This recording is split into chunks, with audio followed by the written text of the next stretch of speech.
پھر تو لوٹ کر دنیا میں آ سکے گا نہ نیکیوں میں اضافہ کر سکے گا. بس اس حسرت و ندامت کی ساعت سے پہلے آخرت کے لیے عمل کر. وہ ہے عیش و عشرت کا کوئی محل بھی جہاں تاک میں ہر گھڑی ہو اجل بھی. بس اب اپنے اس جہل سے تو نکل بھی. یہ جینے کا انداز کی دنیا نہیں ہے, یہ عبرت کی جا ہے, تماشا نہیں ہے. میٹھے میٹھے اسلامی بھائیوں, عقل مند کو چاہیے کہ وہ اپنی گزشتہ زندگی کا جائزہ لے, اپنے گناہوں پر راضی ہو کر ان سے سچی توبہ کرے, زیادہ دیر زندہ رہنے کی امید کے دھوکے میں نہ پڑے, بلکہ قبر و آخرت کی تیاری کے لیے فوراً نیک اعمال میں لگ جائے. دولت و مال اور اہل و عیال کی محبت میں نہ نیکیاں چھوڑے نہ گناہوں میں پڑے. ایک ساتھی تاکہ ایسے ٹوٹ جاتے ہیں جہاں یہ تار ٹوٹا سارے رشتے ٹوٹ جاتے ہیں. تو فوراً یہ بات یاد کریں کہ یہ چیز ان قریب مجھے چھوڑ دے گی یا خود مجھے اس چیز کو چھوڑ کر جانا پڑ جائے گا. جب اس بزم سے اٹھ گئے دوست اکثر اور اٹھتے چلے جا رہے ہیں برابر, یہ ہر وقت پیش نظر جب ہے منظر, یہاں پر تیرا دل بہلتا ہے کیوں کر, جگہ جی لگانے کی دنیا نہیں ہے. سعید من وعظ بغیرہ, یعنی سعادت مند وہ ہے جو دوسروں سے نصیحت حاصل کرے. غفلت کے ساتھ موت کو یاد کرنے سے یہ سعادت حاصل نہیں ہوگی کہ اس طرح تو انسان ہمیشہ جنازے دیکھتا ہی رہتا ہے اور کبھی کبھی میت کو اپنے ہاتھوں سے قبر میں بھی اتارتا ہے. موت کا تصور اس طرح کیجئے کہ تنہائی میں دل کو ہر طرح کی دنیاوی خیالات سے پاک کر کے اپنے ان دوستوں اور رشتہ داروں کو یاد کیجئے جو وفات پا گئے ہیں. اے دعوت اسلامی کے اس ایک دن کے سنت پر اجتماع میں آنے والے اسلامی بھائیوں, آئے ہم سب مل کر موت کا تصور کرتے ہیں, ذرا یاد کرتے ہیں, غور و فکر کرتے ہیں ہمارے ان رشتہ داروں کو جو ہم سے پہلے دنیا سے جا چکے ہیں, جن کو ہم نے اپنے ہاتھوں سے قبر میں اتارا یا اپنی آنکھوں سے قبر میں اترتے دیکھا ہے. اپنی موت سے نصیحت حاصل کرنے کے لیے ان کی موت کا تصور جمائیے, ذرا آنکھوں کو بند کیجئے یا نگاہیں جھکا لیجئے, بعد اب بیٹھ جائیے, دو زانوں بیٹھ کر موت کا تصور اس طرح کیجئے, اپنے ان رشتہ داروں اور دوستوں کو یاد کیجئے جو وفات پا چکے ہیں.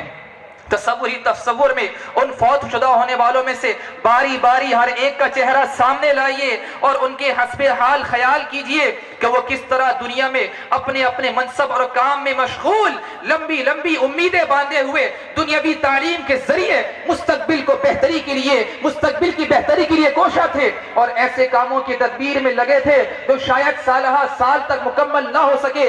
دنیاوی کاروبار کے لیے وہ طرح طرح کی تکلیفیں اور مشقتیں برداشت کیا کرتے تھے, وہ صرف اس دنیا ہی کے لیے کوششوں میں مصروف تھے, اسی کی آسائشیں انہیں محبوب اور اسی کا آرام انہیں مرغوب تھا. وہ یہ زندگی گزار رہے تھے گویا انہیں کبھی مرنا ہی نہیں, موت سے غافل, خوشیوں سے بدمست اور کھیل تماشوں میں ہر دم مگن تھے.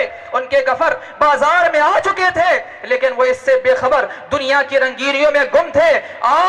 اسی بے خبری کے عالم میں اچانک انہیں موت نے آ لیا اور وہ اندھیری قبر میں اتار دیے گئے. ان کے ماں باپ غم سے نٹھال ہو گئے, ان کی بیوائیں بے حال ہو گئیں, ان کے بچے بلکتے رہ گئے, مستقبل کے حسین خوابوں کا آئینہ ان کا چکنا چور ہو گیا, امیدیں ملیا میٹ ہو گئی, ان کے کام ادھورے رہ گئے, دنیا کے لیے ان کی سب محنتیں رائگاں رہ گئی. ورثہ ان کے اموال تقسیم کر کے مزے سے کھا رہے ہیں اور ان کو بھول چکے ہیں. اس تصور کے بعد اب ان کی قبر کے حالات کے بارے میں غور کیجئے کہ ان کے بدن کیسے سل گڑ گئے ہوں گے, ان کے بدن کیسے سل گڑ گئے ہوں گے, ان کے حسین چہرے کیسے مسخ ہو کر بگڑ چکے ہوں گے. وہ کھل کھلا کر ہنستے تھے تو منہ سے پھول جھڑتے تھے, مگر اب ان کے وہ چمکیلے خوبصورت دانت جھڑ چکے ہوں گے اور منہ میں پیپ پڑ گئی ہوگی. ان کی موٹی موٹی دلکش آنکھیں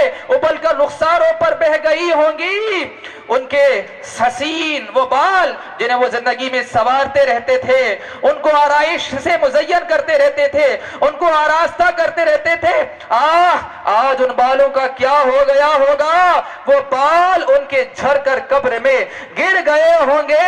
اے میرے پیارے محترم اسلامی بھائیوں, ذرا تصور تو کیجئے, ذرا تصور تو کیجئے ان پر کیا کیفیت بن رہی ہوگی. ان کے گوشت پوشت سڑ رہے ہوں گے, ان کا لاشا قبر میں پڑا ہوگا اور ان کا کوئی پرسان حال نہ ہوگا. ان کی باریک اونچی خوبصورت ناک میں کیڑے کھا رہے ہوں گے.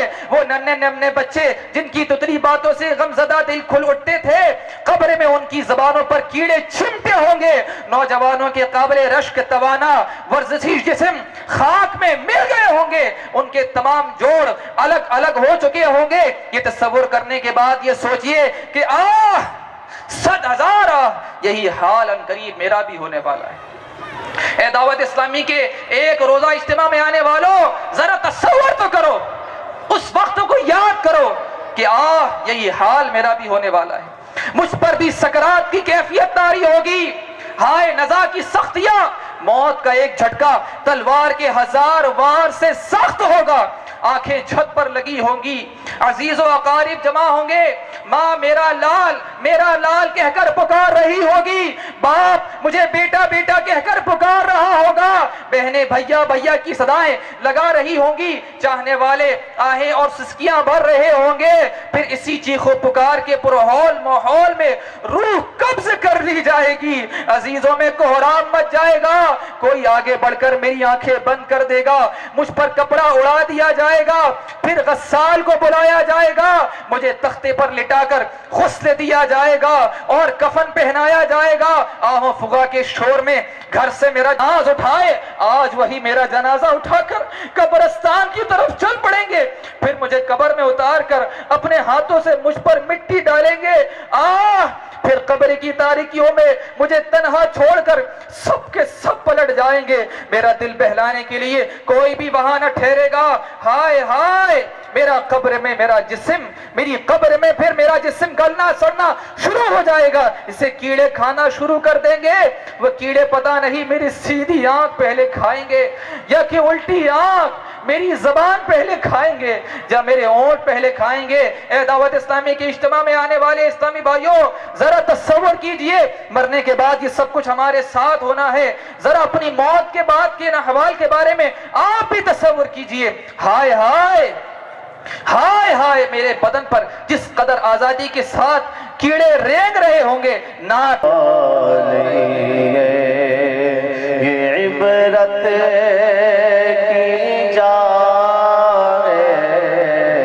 تماشا نہیں ہے. قبر میں میت اترنی ہے, ضرور جیسی کرنی ویسی بھرنی ہے.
بھائیوں، ہمارے بزرگان دین رحمہم اللہ المبین موت و قبر و آخرت کو پیش نظر رکھا کرتے تھے۔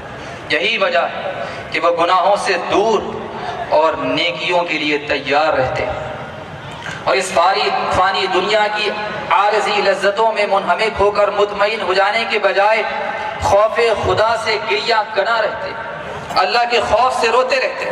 چنانچہ حضرت پیارے اسلامی بھائیوں، قبر و حشر کے احوال کو سامنے رکھ کر ہمارے بزرگان دین رحمہم اللہ المبین ہمیں بھی موت کی یاد اور اس کی آمد سے قبل اس کی تیاری کی ترغیب دلاتے ہیں۔